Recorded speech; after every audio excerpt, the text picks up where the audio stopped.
Vaheguru Ji Ka Khalsa, Vaheguru Ji Ki Fateh.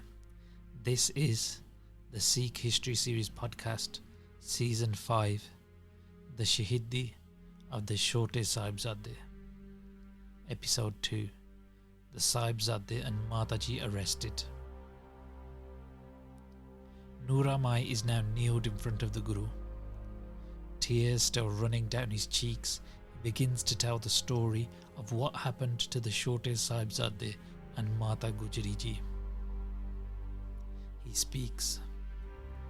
Guruji, O true king, when Mata Ji and the Chote Sahibzade crossed the raging river Sarsa, as you know, they got separated from you.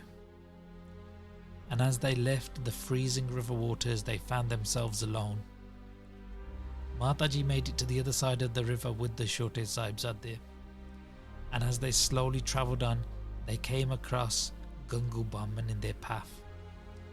He requested that Mata Ji and the young Sahibzade accompany him, and he took them back to his house in the village of Keri.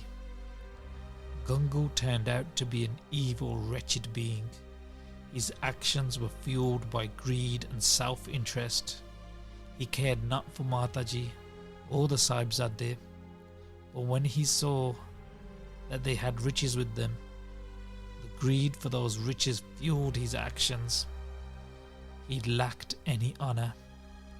He noticed that Mata Ji had a sack of gold coins with her, and that was enough for him to lose his morality and dharam.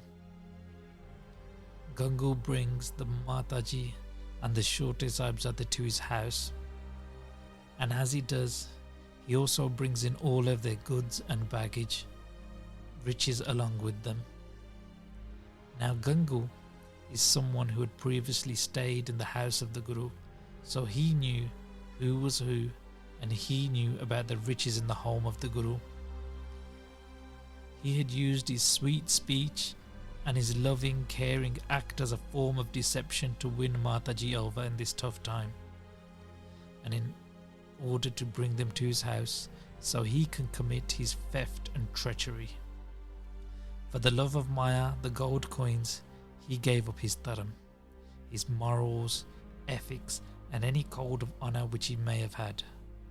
And for those gold coins and a reward from the Mughals, he would eventually hand over the young Sahibzade and Mata Ji. Here at Gangu's house, the Sahibzade and Mata Ji get some rest. For the first time since leaving Anandpur Sahib, they have a moment to rest.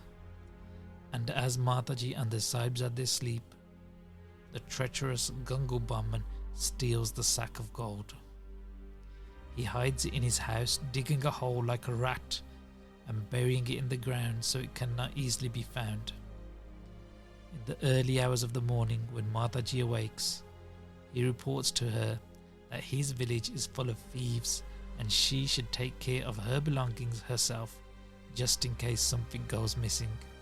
He says, I do not want to be blamed if anything of yours goes missing, therefore you should assume the responsibility of your own belongings. He repeats, I am just warning you, so watch out. Mata Ji looks around and notices the sack of gold coins is missing, and then Mata Ji softly asks Gangu, there was a sack of gold coins here. Did you move it to keep it safe? If you did, then that was a good move, and we will take it from you when we leave here. Hearing this, the Papi Gangu is enraged and starts making great commotion in the house, shouting out, is this the reward and thanks I get? I saved you and brought you to my house, offered you shelter, and you do this? You accuse me of stealing from you? Do not try and blame me. I help you and you accuse me of stealing your gold? Aurangzeb is after you. And if the rest of my village find out the mother and the children of the Guru are here, and I gave you shelter, I will be punished. Mata Ji, your son is a rebel against the state. He has killed hundreds of thousands of Mughals in battle. He is the most wanted person across the land. Your son did not benefit the world in any way. He has only been the cause of many of these issues. Your son is waging a war against the whole Mughal Empire. He has battled and warred with 22 separate hill chiefs. Your son has turned Punjab into a war zone. He is a rebel and a troublemaker. And today I give you shelter in my house and you do the same? You too are a troublemaker. How dare you accuse me of theft? Get out of my house, all of you. Get out now, he shouts. On purpose, he is making lots of noise, trying to get the attention of the whole village through his antics. Mata Ji is telling him to keep quiet, but Gangu is set on his wicked ways. Mata Ji tells Gangu the gold was meaningless to her. It does not mean anything, but Gangu was intent on causing trouble for Mata Ji and the Sahibzade. Gangu runs out of his house making a great noise and shouting, attracting lots of attention. He informs the local Mughal garrison. He informs Ghani Khan and Mani Khan of the presence of the Guru's mother and children in his village. Mata Ji and the Sahibzade are trapped in the house of Gangu. The two Mughal soldiers, Ghani Khan and Mani Khan, arrest Mata Ji and the young Sahibzade at this point, chaining them up in thick, heavy iron chains, disarming them of their weapons and taking them to the custody cells in Murinda. The people of the village come out to protest this arrest, and they are cursing the traitor Gangu for his hideous deed. Once in Murinda, the Guru's children and mother are locked up, and immediately messages are sent to the Nawab Wazir Khan in Sirhind of this development.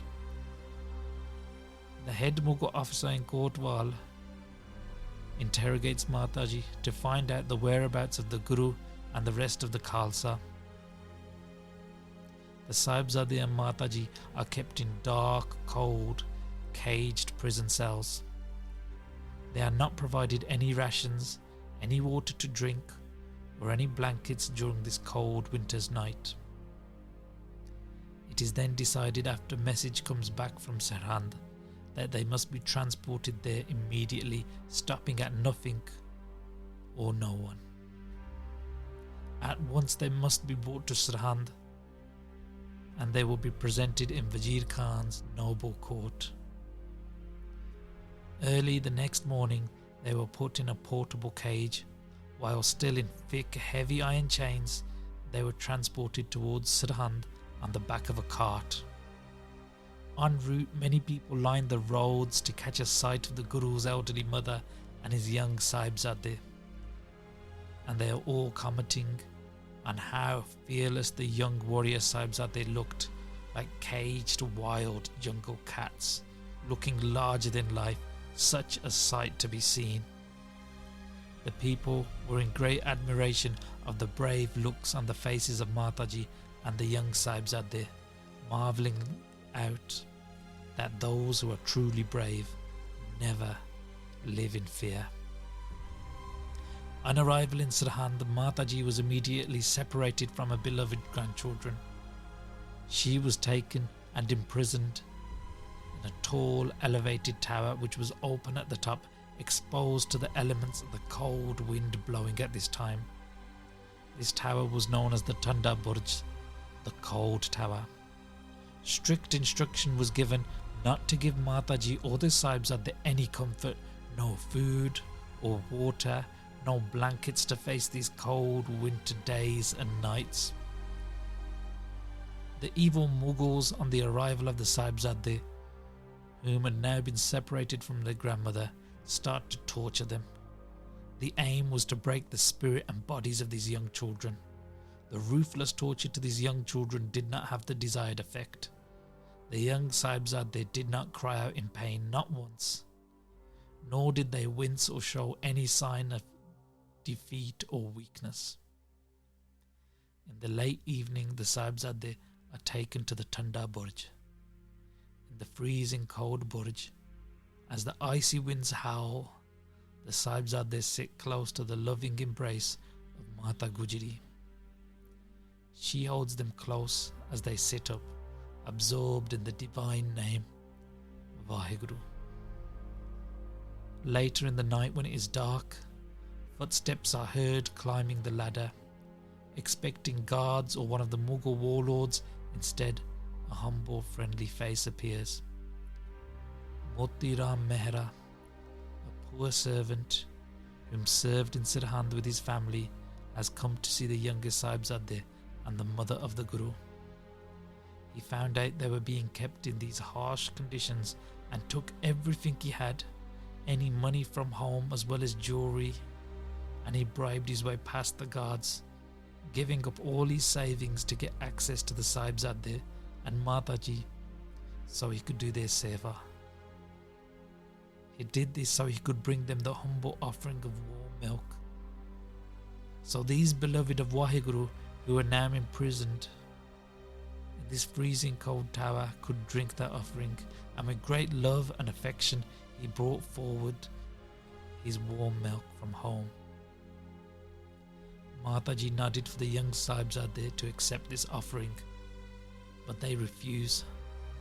"Oh Dadima, we will not drink this until you have had some first." Even in their darkest hour, after days of not eating even a single grain, nor having a single drop of water, these young children still put their beloved grandmother before themselves. Such pyar. And in this way, Mataji, who was also starved for many days, drinks the warm milk, after which the two youngest Sahibzade each have some. Mataji greatly blesses Moti Ram Mehra Ji, and Moti Ram Mehra Ji is held in high esteem and with great love and respect in the Khalsa and Sikh Panth. He is truly a beloved of the Guru, and as night falls, Mataji does not sleep at all. She sits up with the Sahibzade held close to her and spends the night in deep meditation, during in which she has visions of her elder Sahibzade fighting like brave warriors and obtaining Shaheedi in the Battle of Jamkor. Tears roll down her face and fall to the ground as she envisions this. The night passes, and the next icy morning, as the Sahibzade's clothing jewelry are stiff from cold frost, Jani Khan and Nabi Khan come to the top of the cold Burj, the tower, to take the young Sahibzade to the royal Mughal court of Wazir Khan. Mataji protests and tries her best to prevent the Sahibzade leaving her side, refusing to allow them to go. Ghani Khan and Nabi Khan tell Mataji, "Today no harm shall be done to your young children in the court. They shall be returned to you by the evening." The Sahibzade console Mataji and remind her they are the children of the Guru, for her to remain strong and in Chartikala, high spirits. Baba Zorawar Singh Ji stands up and turns to Mataji. He reminds Mataji, "We have to go and present ourselves in this court. We have been at war with the tyrannical Mughals for many years, and this is part of it. We must face them in their court and show them that truth cannot be destroyed." The Mughals at this point are in a meeting, preparing to meet the young Sahibzade of the Guru. They are discussing amongst themselves, the many Qazis and Wazir Khan, that their ultimate victory will be in converting these young children into Islam.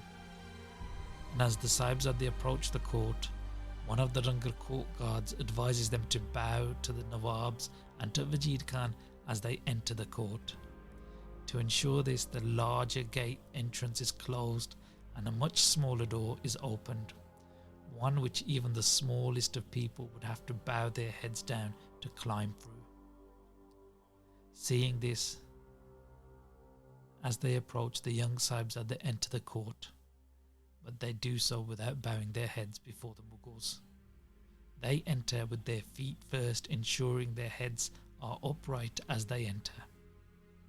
Kavi Santokh Singh describes the Sahibzade as being extremely handsome, describing them to have large lotus flower-like eyes and sharp features. Kaviji says, All whom lay eyes on the Sahibzade are in awe of their beauty. They are dressed like warrior princes in fine, expensive fabric, donning menacing war turbans damale. They are the sons of the great Guru.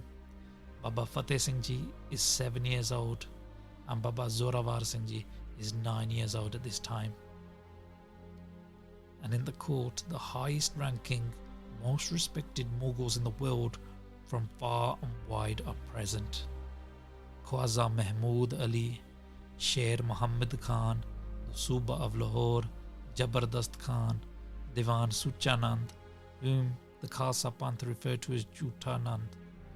Jutanand had deep resentment and hatred towards the Guru, and at one point in time in the past, he had even presented a wedding proposal from his daughter for Baba Ajit Singh. However, this was immediately rejected by the Guru, as Guruji knew he was an evil, treacherous, deceitful being, and also it was not in the hukam of Akal Purkh Waheguru for the Sahibzade to marry. Jutanand had a vendetta against the house of the Guru. The court of Wazir Khan is packed with the who's who, the Mughal nobles and warriors. All are seated, and the court is overflowing and crowded on this day. And it is a court in which even great warriors and governors would grovel on their knees. A court in which even dreams came to die. Upon entering this court, in which many Mughal warlords, generals, Ghazis and Nawabs and soldiers are present, the young Sahibzades stride into the middle like tigers stalking their prey. Taking centre stage, all eyes are on them. And as they reach the middle of the court, they belt out in loud, clear words, roaring like lions, Vaheguru Ji Ka Khalsa, Vaheguru Ji Ki Fateh.